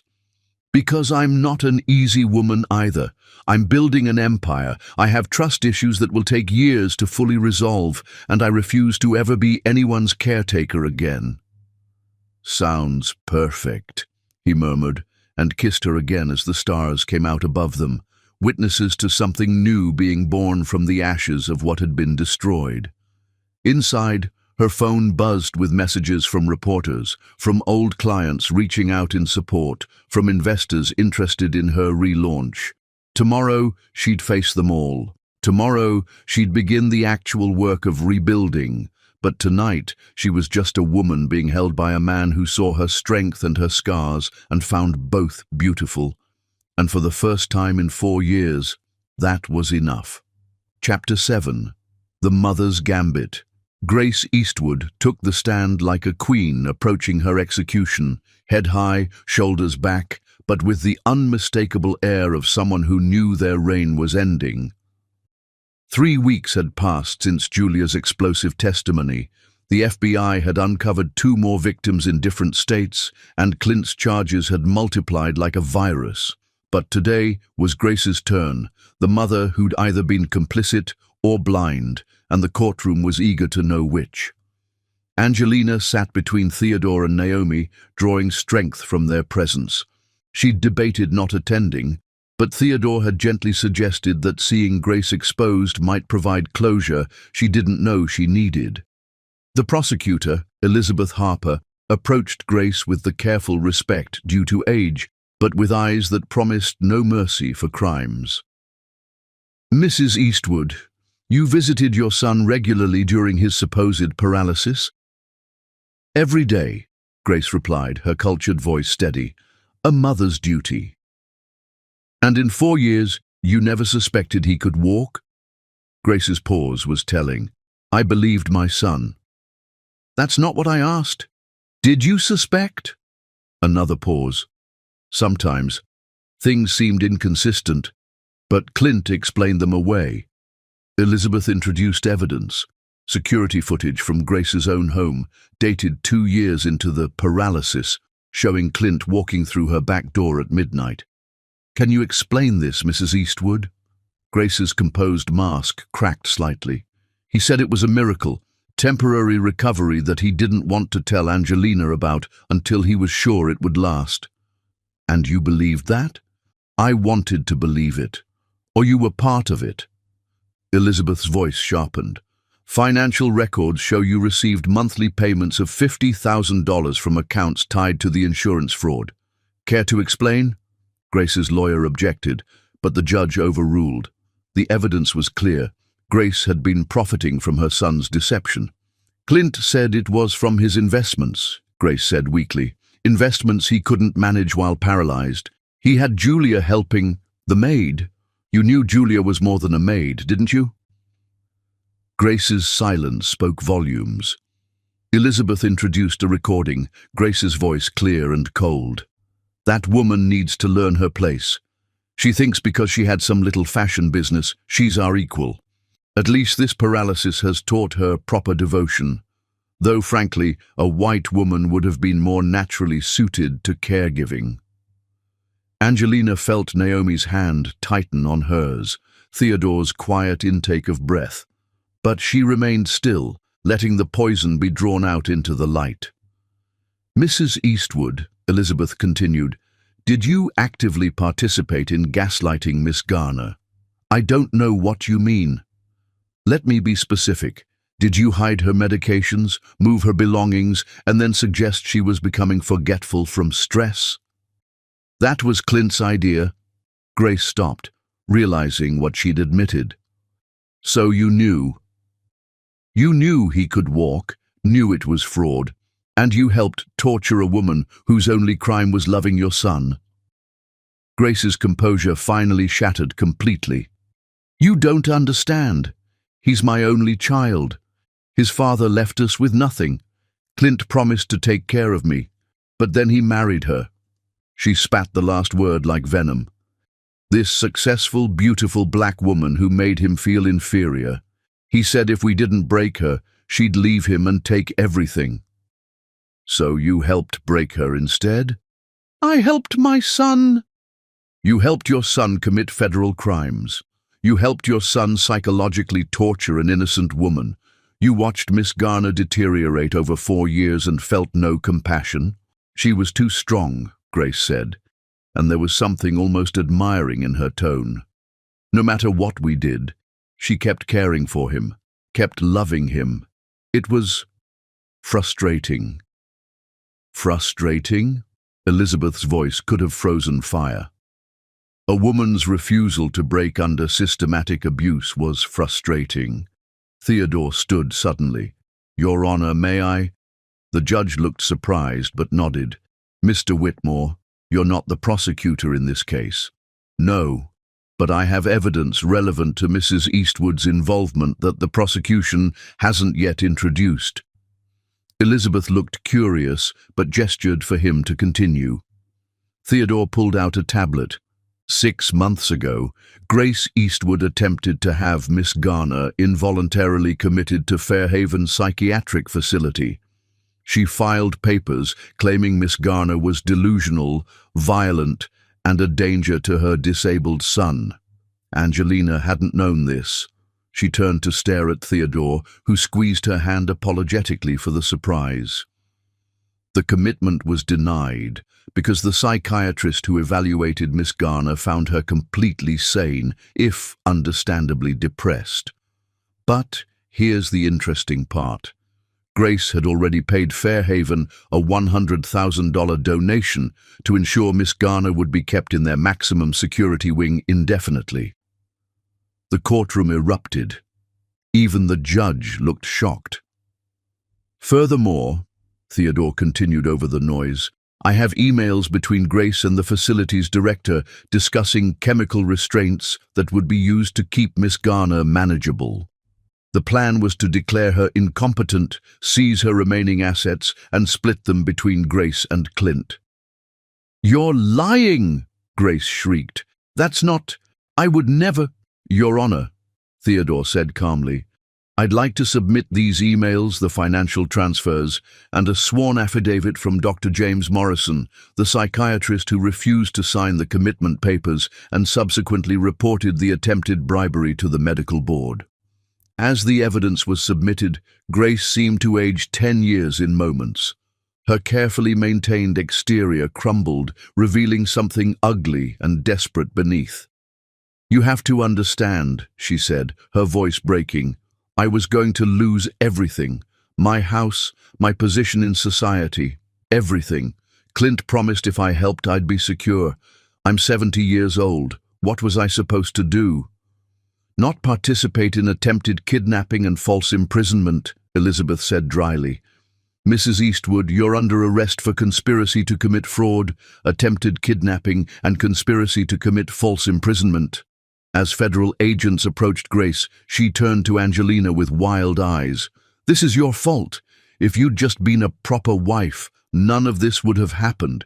If you'd known your place, my place." Angelina said, standing for the first time, her voice carrying across the courtroom, was never beneath your son. My place was never as his servant or his victim. My place is exactly where I am now, free, successful, and watching justice finally be served. Grace was led away in handcuffs, her protests echoing through the courthouse. The remaining business associates of Clint's looked shell-shocked, realizing the depth of the conspiracy they'd been adjacent to. Outside the courthouse, reporters swarmed, but Theodore and Naomi formed a protective barrier around Angelina. "Miss Garner, how does it feel to see your mother-in-law arrested?" "Miss Garner, will you be suing the psychiatric facility?" "Miss Garner, what's next for you?" Angelina stopped, turned to the cameras, and spoke clearly. "What's next is rebuilding. My business, my life, my faith in humanity. Clint and Grace Eastwood tried to destroy me because they saw my strength as a threat. They failed. And to anyone else out there who's being gaslit, abused, or manipulated by someone who claims to love them, you're not crazy, you're not alone, and you're stronger than they want you to believe." Theodore's hand found hers as they walked to his car, and she didn't pull away despite the cameras. Let them see. Let everyone know that she'd found something real in the ashes of what had been false. That evening, in Theodore's living room with Naomi, Skylar, and surprisingly Miles Crawford, who'd come to apologize, Angelina felt the strange lightness that came with vindication. "I'm testifying against him," Miles said quietly. "I know it won't undo the damage, but I want to help make sure he never gets out." "Why?" Angelina asked. "Because I thought I knew him. 20 years of friendship, and I never saw the monster. If I'd looked closer, if I'd questioned the golf games, the miraculous recovery sessions, maybe I could have helped you sooner." "You couldn't have known," Angelina said, surprising herself with the forgiveness. "He fooled everyone." "Not everyone," Skylar interjected. "Theodore suspected something was off from your first meeting. Said your description of Clint's symptoms didn't match actual paralysis." Angelina looked at Theodore. "You knew from the beginning?" "I suspected. The selective nature of his paralysis, the convenient timing, the way his mother treated you. It all felt performed. But suspicion isn't proof. We needed evidence." "Which we now have in abundance," Skylar grinned. "By the way, Julia's had her baby, a girl. She's named her Victoria, after Clint's victim who didn't survive." "That's actually beautiful," Naomi said softly. "She's agreed to testify in every trial, federal and state," Skylar continued. "She wants to atone, she says." As the evening wore on and the others left, Angelina found herself alone with Theodore on his back porch, their spot for difficult conversations and quiet moments. "You didn't tell me about the psychiatric facility," she said, not accusingly but curiously. "I wanted to have ironclad evidence first, and I didn't want to add to your trauma until I was sure. Was I wrong?" "You protected me while making sure justice was served. That's a rare combination. You know there will be more trials, federal charges, state charges, civil suits. This could go on for years." "I know. And I'll be with you through all of it, if you want me." Angelina turned to face him fully. "Theodore, I need to say something." He tensed slightly, and she realized he was expecting her to pull away to say she needed space. "I love you," she said instead, watching his eyes widen. "Not because you saved me. I saved myself. Not because you're my lawyer. You're so much more. I love you because you see me, all of me, the broken parts and the strong parts, and you never try to fix me or diminish me. You just stand beside me." Theodore's response was to pull her into a kiss that was gentle and fierce simultaneously, pouring 3 months of careful restraint and growing love into the connection. "I love you too," he said against her lips. "I have since you sat in my office that first day, refusing to cry, refusing to break, refusing to be anything less than magnificent, despite everything you'd endured." They stayed on the porch as the stars came out, planning a future that had nothing to do with trials or revenge. Angelina would relaunch her fashion line next month, with 3 major retailers already committed. Theodore would continue his practice, but was considering teaching, passing on his knowledge to the next generation of attorneys who fought for the victimized. "There's something else," Theodore said eventually. "Sarah and Marcus, Clint's other victims, they want to meet you. They're starting a support group for survivors of elaborate fraud and gaslighting. They'd like you to be part of it." "Yes," Angelina said immediately. "Yes, absolutely. You don't have to decide right." "Theodore, I spent 4 years thinking I was alone, that I was crazy, that no one would believe me. If I can help even one person avoid that isolation, then everything I went through has meaning."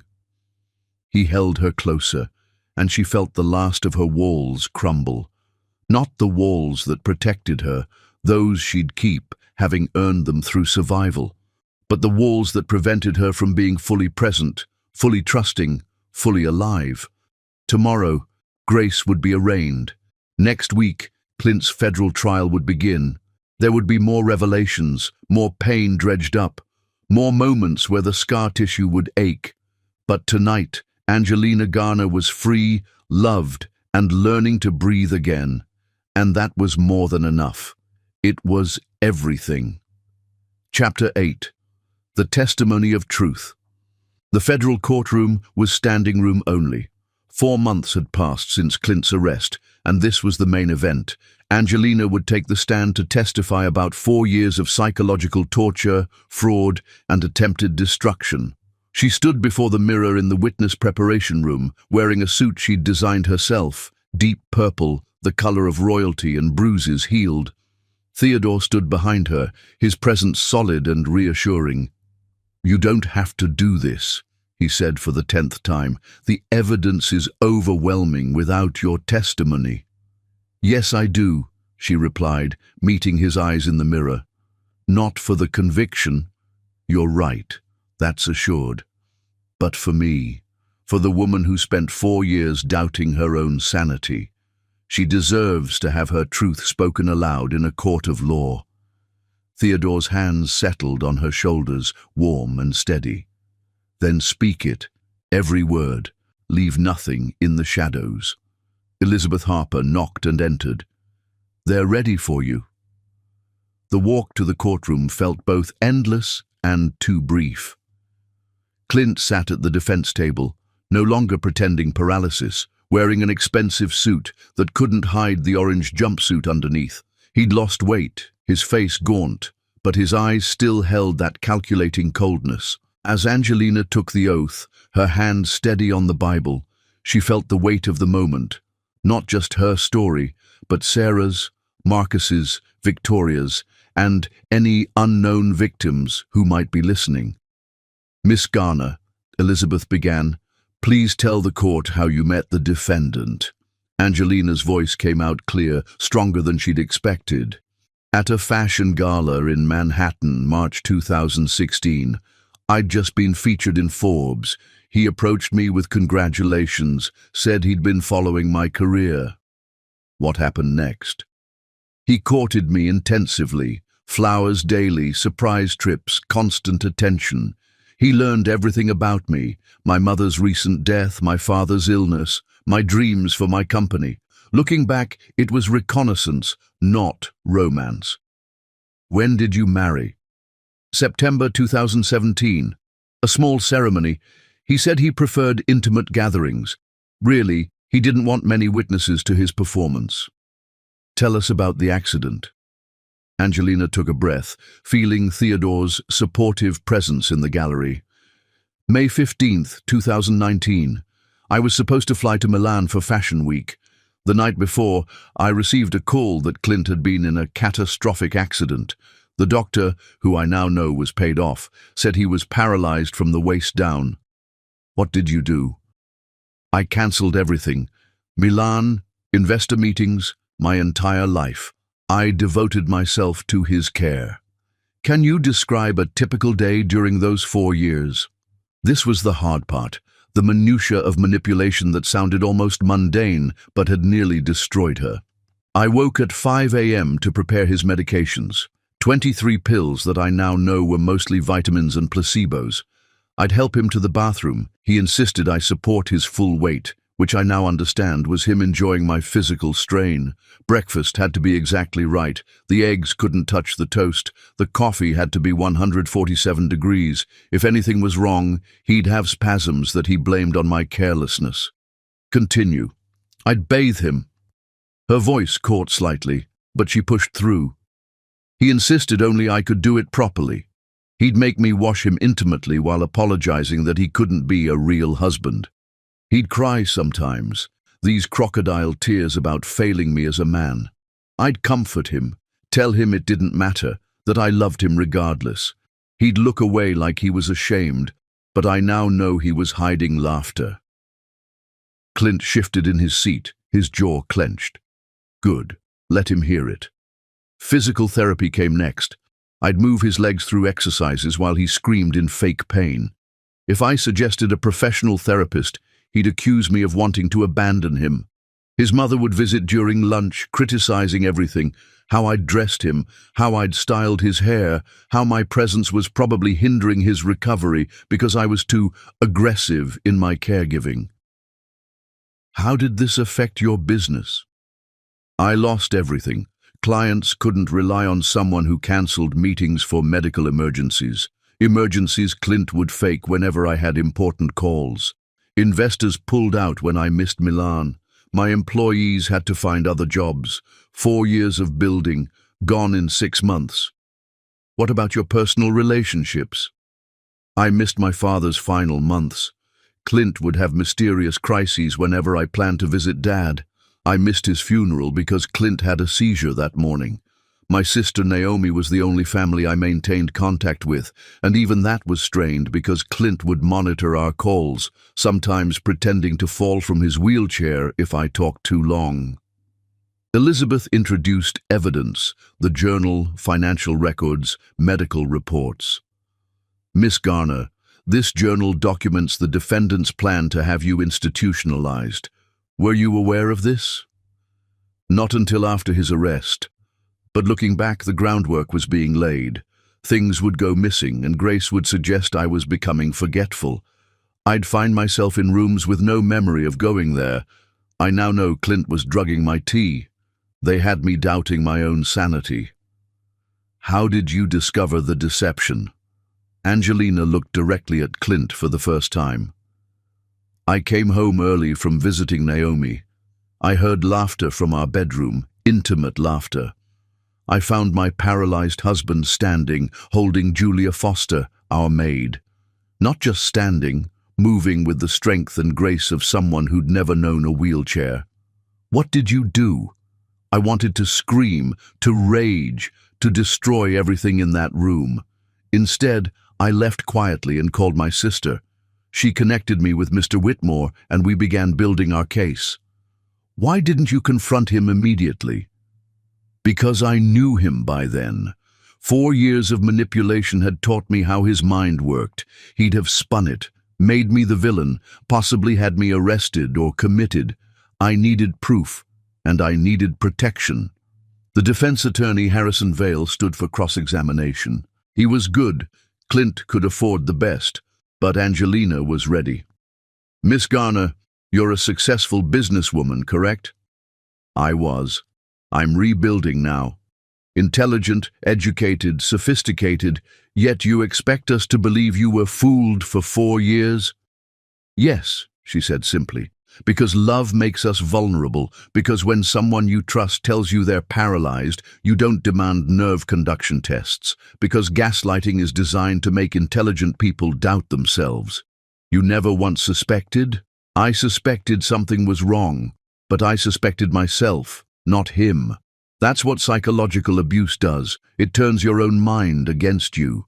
You're asking this court to award you millions in damages. Isn't it possible you're exaggerating for financial gain? Angelina laughed, surprising everyone, including herself. Mr. Vale, I spent 4 years washing a healthy man's genitals while he pretended to be paralyzed. I spent 4 years sleeping on a cot, missing my father's death, losing my business, being psychologically tortured by a man who got sexual pleasure from my degradation. There is no amount of money that could make that worth exaggerating. Yet you stayed. For 4 years you stayed. Yes, because I loved him. Because I took my marriage vows seriously, because I believed that caring for him was my duty as his wife, and because he'd isolated me so completely that I had nowhere else to go. Vale tried several more angles, but Angelina remained unshakable. The truth, she'd learned, was the strongest position. When Elizabeth stood for redirect, she had only one question. Miss Garner, what would you say to other victims of elaborate deception? Angelina turned to the gallery, knowing cameras were recording, knowing her words would reach beyond this courtroom. You're not stupid for trusting. You're not weak for loving. You're not crazy for doubting yourself when someone you love tells you reality isn't what you think. Gaslighting is abuse, whether it involves fake paralysis or just systematic lies, and you deserve to be believed, supported, and free. As she stepped down from the stand, the courtroom was silent. She walked past Clint's table, and he grabbed her wrist, a violation of court protocol that had marshals moving immediately. You destroyed me, he hissed. No, she said calmly, loudly enough for everyone to hear. You destroyed yourself. I just survived long enough to watch it happen. The marshals pulled him away, but not before she saw something in his eyes she'd never seen before. Fear. Real, genuine fear. He was going to prison for a very long time, and everyone in that prison would know he'd faked paralysis while a woman who loved him served his every need. Outside the courthouse, Theodore waited with Naomi, Skylar, and surprisingly, Sarah and Marcus, Clint's other victims who'd flown in for the trial. Sarah, a petite blonde in her 40s, hugged Angelina tightly. Thank you. For 4 years I've been in therapy trying to convince myself I wasn't crazy. Hearing you testify, seeing him exposed, it's like I can finally breathe. Marcus, a black man in his 50s who'd lost his career to Clint's frame job, shook her hand with tears in his eyes. He convinced my own family I was a thief. They still don't fully believe me. But after today, after your testimony, maybe they'll understand. We all understand, Theodore said, his arm coming around Angelina naturally, publicly, stake claimed, and comfort offered simultaneously. The media clamored for statements, but Angelina was done talking for today. She'd spoken her truth, all of it, holding nothing back. The jury would deliberate, though conviction was almost certain given the evidence. That evening, in Theodore's home that had become their sanctuary, Angelina finally allowed herself to cry, not tears of pain or fear, but release. 4 years of poison leaving her system through salt water and shaking shoulders. Theodore held her through it, saying nothing, asking nothing, just being present. When the tears finally stopped, she felt empty in the best way, like a house cleaned of ghosts. The prosecutor says he'll likely get 40 years minimum, Theodore said eventually. Life, if the judge is harsh. It doesn't matter, Angelina realized with surprise. I mean, I want justice, but the number doesn't matter. He's done. He'll never hurt another woman. That's what matters. You matter, Theodore corrected. Your healing, your future, your happiness. My future, she repeated, tasting the words. I haven't thought about the future as mine in so long. It was always about managing Clint's needs, surviving each day. What do you want your future to look like? Angelina considered. My fashion line relaunching bigger than before. Travel to Milan finally, maybe Paris, a home that's never been touched by lies, children someday, raised to recognize manipulation and resist it. And she looked at him. A partner who sees me as an equal, not a possession or a servant. I can offer that, Theodore said quietly. The partnership, the equality, the respect, and the love if you're ready for it. I'm getting there, she said honestly. The trial needs to end first. I need to legally and emotionally close this chapter. But yes, Theodore, when I'm ready, it's you I want to be ready for." He kissed her forehead, a gesture both intimate and patient. "I'll wait, however long it takes." As they sat together in comfortable silence, Angelina's phone buzzed with messages. Support from old clients wanting to work with her again. Interview requests from major fashion magazines. An invitation to speak at a conference on surviving psychological abuse. Her new life was calling, built on the ashes of what Clint had burned, and for the first time in 4 years, she was ready to answer. The verdict would come tomorrow. Clint would likely spend the rest of his life in prison. Grace was already serving 5 years. Julia was in therapy, raising her daughter with the weight of her choices. But tonight, Angelina Garner was free, testified, and unburdened. The truth had been spoken into legal record. Her reality had been validated by a court of law, and that, more than any revenge, was justice. Chapter 9. The verdict's shadow. The jury deliberated for exactly 3 hours and 17 minutes. Angelina knew because she counted every second, sitting in the courthouse cafe with Theodore, Naomi, and her new support system of survivors. When the bailiff announced the jury had reached a verdict, the walk back to the courtroom felt like approaching destiny. Clint sat at the defense table, his orange jumpsuit a far cry from the Italian suits he'd worn while pretending paralysis. His mother, Grace, was absent, serving her own sentence, but Julia sat in the gallery, holding baby Victoria, her presence a complicated reminder of consequences. "Will the defendant please rise?" Judge William Morrison commanded. Clint stood, his posture still arrogant despite everything. "On the count of insurance fraud in the first degree, how do you find?" "Guilty." "On the count of wire fraud?" "Guilty."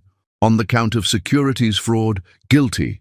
The litany continued through 27 charges. Guilty, guilty, guilty.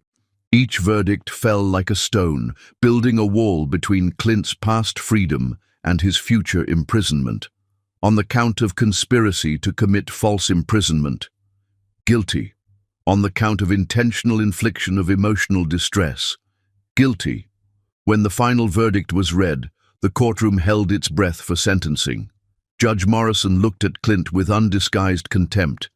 "Mr. Eastwood, in my 30 years on the bench, I have rarely encountered such calculated cruelty.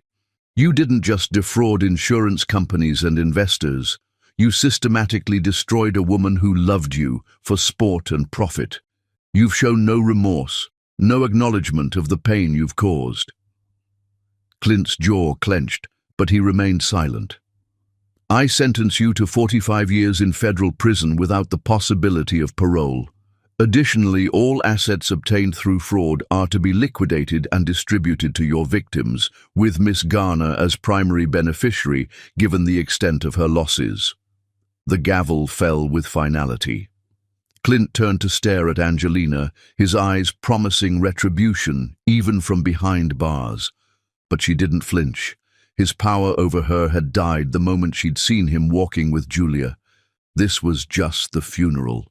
As marshals led Clint away, he suddenly spoke. "You'll never be free of me, Angelina. Every relationship you have, you'll wonder if they're lying. Every kindness will feel like manipulation. I'm in your head forever." Theodore started to respond, but Angelina touched his arm, stepping forward herself. "You're wrong, Clint. You're not in my head. You're in a federal prison, and while you're counting concrete blocks for the next 4 decades, I'll be living, building, loving, succeeding. You're not my trauma. You're just a chapter I've closed." The marshals dragged him away as he screamed obscenities, his final performance falling on deaf ears.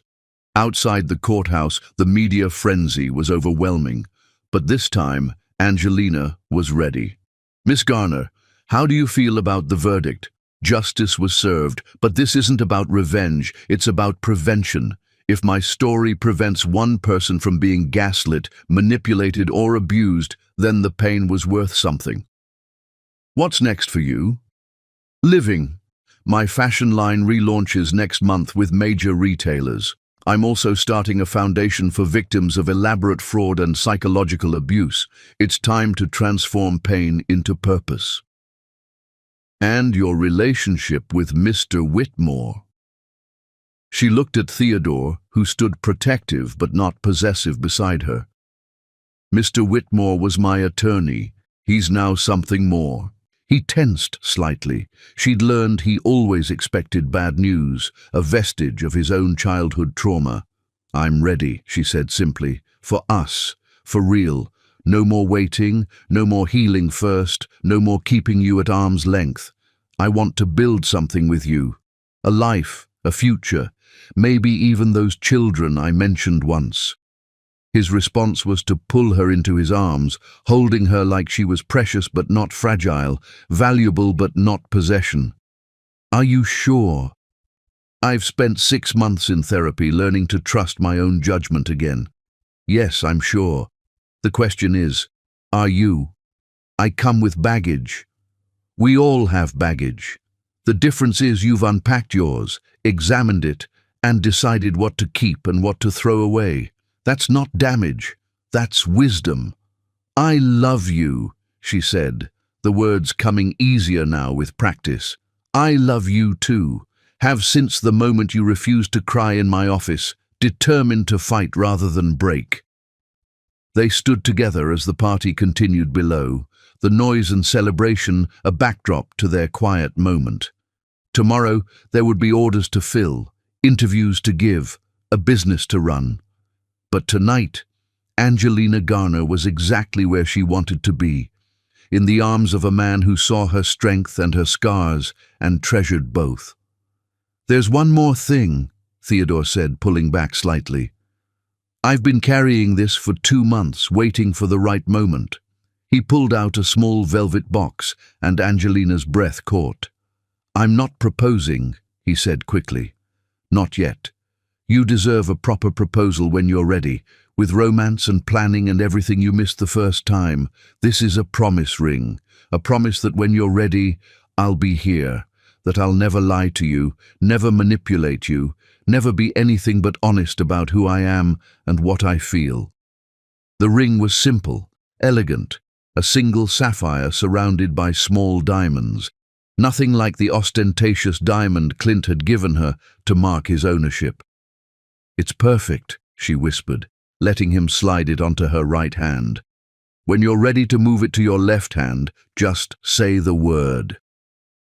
Theodore Whitmore, are you actually capable of being romantic? You have no idea, he said with a grin that transformed his usually serious face.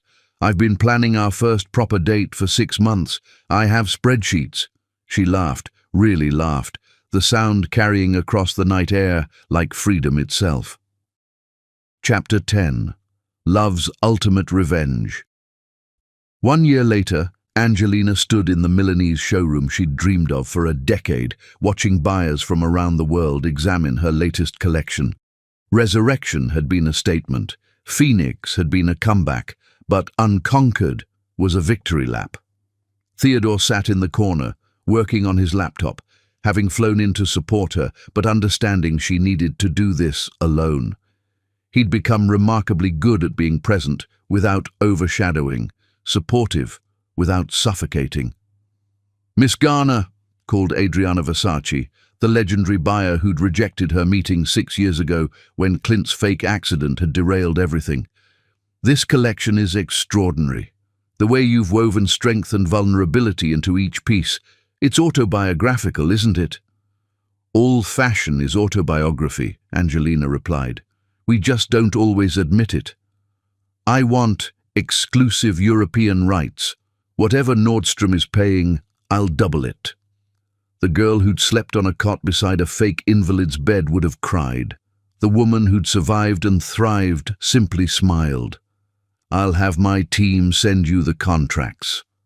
That evening, in their hotel suite overlooking the Duomo, Theodore opened champagne while Angelina finally allowed herself to feel the magnitude of her triumph. You did it, he said. Milan, exactly as you planned. 6 years late, But yes, not late, right on time. You weren't ready 6 years ago, not for this level of success. What you've built now, from the ashes of what you lost, is so much stronger. Her phone buzzed with a news alert. Disgraced tech mogul Clint Eastwood beaten in prison, transferred to solitary for protection. She showed Theodore, waiting to feel something, satisfaction maybe, or vindication. Instead, she felt nothing. Clint had become irrelevant to her story. Julia sent another letter, Theodore mentioned, pulling an envelope from his briefcase. I haven't opened it. Your choice whether to read it. Angelina took the letter, considering. Over the past year, Julia had written monthly, chronicling her therapy, her growth, Victoria's development. Angelina had read them all, but never responded. This one was different. The envelope contained photos. Victoria, now 18 months old, chubby-cheeked and bright-eyed, nothing of Clint visible in her features. And a graduation certificate. Julia had completed her degree in social work, planning to help other women who'd been manipulated into harmful situations. The letter was brief. Angelina, I graduate next week. No one will be there to celebrate with me. My family disowned me after the trial. I don't blame them. I don't blame you for not responding to my letters. I just wanted you to know that Victoria and I are building something good from something terrible. You showed me that was possible. I'm including my graduation invitation, not because I expect you to come, but because you deserve to know that your mercy toward me wasn't wasted. I'm becoming someone Victoria won't be ashamed of. Forever grateful, Julia. Are you going to go? Theodore asked, reading over her shoulder. No, Angelina said softly. But I'll send flowers and a trust fund information for Victoria, something Clint can never touch that will ensure she gets an education without desperation driving her choices. That's generous. That's strategic. Victoria is innocent in all this, and maybe with resources and opportunity, she'll become something wonderful despite her origins. Theodore pulled her close, and she melted into his warmth. Tomorrow, they'd fly home to the house they'd bought together. Not his, not hers, but theirs. A place with no ghosts, no medical equipment, no wheelchair ramps, just rooms full of light and possibility. I have something to tell you, Theodore said against her hair. Good or bad? Wonderful, at least I think so. Sarah called. She and Marcus are getting married. 2 survivors of Clint's manipulation, finding love in the support group. She wants you to be maid of honor. Angelina smiled. Another resurrection, another phoenix rising. Of course I will. And, Theodore continued, his voice shifting to something more serious, I have a question to ask you. He moved to one knee, and Angelina's breath caught. A year of healing, of rebuilding, of learning to trust again, and now this moment she'd never thought she'd want again. Angelina Garner, he began, pulling out a ring box different from the promise ring she'd been wearing. You've taught me that strength isn't about never falling, it's about how you rise. You've shown me that love isn't possession or control, it's partnership and respect. You've proven that the human spirit can survive calculated cruelty and still choose kindness. Theodore, let me finish. I'm a lawyer. I've been practicing this closing argument for weeks. His smile was nervous, endearing. I love you not because you need me, you don't. Not because you're broken, you're not. I love you because you're brilliant, resilient, creative, and kind. Because you make me want to be better. Because every day with you is an adventure in discovering what partnership really means. He opened the box, revealing a ring that was quintessentially her. Unique, artistic, clearly custom designed with her aesthetic in mind. Will you marry me? Not because you need a protector or provider, but because you want a partner. Will you build a life with me based on truth, respect, and love that's chosen daily rather than assumed? Yes, Angelina said, not even needing to think. Yes to all of it. Yes to you. As he slipped the ring on her finger, her left hand this time, Angelina thought about the woman who discovered her husband walking 4 years ago. That woman had been shattered, thinking love was lost to her forever. But that woman hadn't known about Theodore's steady presence, hadn't known about the strength she'd find in survival, hadn't known that the best revenge against someone who tried to break you is to become unbreakable. 3 months later, their wedding was small, intimate, real. Everything her first wedding hadn't been. Sarah was her maid of honor. Marcus was Theodore's best man. Naomi officiated, having gotten ordained online specifically for this moment. Even Skylar cried, though she'd deny it later. Julia didn't attend, but she sent a gift, a photo album documenting Angelina's fashion comeback, every article, every review, every triumph carefully preserved. The note simply said, "Proof that phoenixes are real."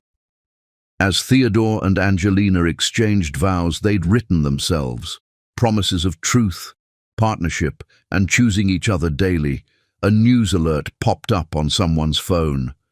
Clint Eastwood dead in prison, apparent suicide. Naomi started to silence the phone, but Angelina stopped her. "Read it," she said calmly. The article was brief. Clint had been found in his cell, having somehow obtained pills despite being on suicide watch since his transfer to solitary. He'd left a note ranting about being destroyed by an ungrateful wife, claiming he was the real victim. The wedding guests looked at Angelina nervously, waiting for her reaction. "He chose his ending," she said simply. "I choose mine, and my ending is this: marrying a good man, surrounded by people who love me, building a life of truth and joy." She turned to Theodore. "Continue with the vows. Clint has taken enough time from my life." Theodore smiled, that private smile that was just for her, and continued, "I promise to love you on your strongest days and your most vulnerable ones, to celebrate your successes and hold you through your struggles, to never lie, never manipulate, never be anything but exactly who I am, a man completely in love with exactly who you are." "I promise," Angelina responded, "to trust you even when trust feels dangerous, to build with you rather than in spite of you, to choose love over fear, truth over comfort, and us over everything else, to never lose myself in you, but to find myself with you." They kissed as husband and wife, and the small gathering erupted in joy. Real joy, not the performed happiness of her first wedding, but genuine celebration of love found after loss, trust built after betrayal, life chosen after near destruction. The reception was in Theodore's, now their, backyard under string lights and stars. No elaborate production, no 5-tier cake, no society photographers. Just people who'd proven themselves through fire, celebrating two survivors who'd found each other. As the evening wound down, Angelina found herself alone with Theodore on the porch where they'd shared so many difficult conversations. "Any regrets?" he asked. "None. You?" "Just one. I wish I'd found you sooner, could have prevented—" "No," she interrupted.